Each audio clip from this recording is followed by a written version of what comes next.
Trump మాట విన్నాడు. ఇప్పుడు ఒక పోలు పెట్టు. పోలు ఏంటంటే ఇన్ని రోజులు పోలు పెట్టుర్రు అన్నారు కదా, పోలు పెట్టిగా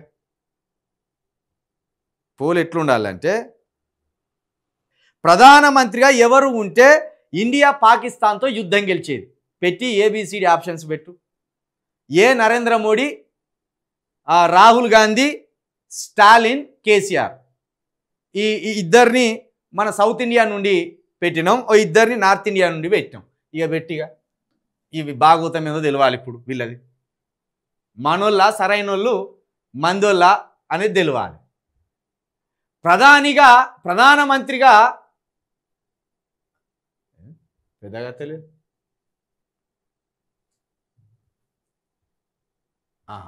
వేస్తానులా ఓట్లు వేస్తానులా అని మీరు వేయర్రి. ప్రధానమంత్రిగా ఎవరుంటే పాకిస్తాన్ మీద ఇండియా యుద్ధం గెలిచేది?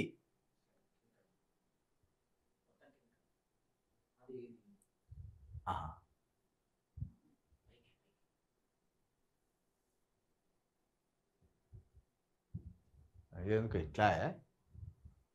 ఓకే, లేదు నేను స్టాలిన్కి ఎత్తాను. స్టాలిన్ మన బీసీ బిడ్డ కాబట్టి స్టాలిన్కి ఎత్తా. అయితే ప్రధానమంత్రిగా ఎవరుంటే ఇండియా పాకిస్తాన్తో యుద్ధం గెలిచేది? ఇది ఒక క్వశ్చన్. కేసీఆర్ అని 50% వేసిండ్రు, స్టాలిన్ అని 25% వేసిండ్రు, రాహుల్ గాంధీ అని 21% వేసిండ్రు, నరేంద్ర మోడీ గారు అని 4% వేసిండ్రు. అయితే నేను మాత్రం స్టాలిన్ గారికి వేస్తా. ఎందుకంటే ఈ దేశం బీసీల దేశం అన్నాడు అంబేద్కర్ గారు.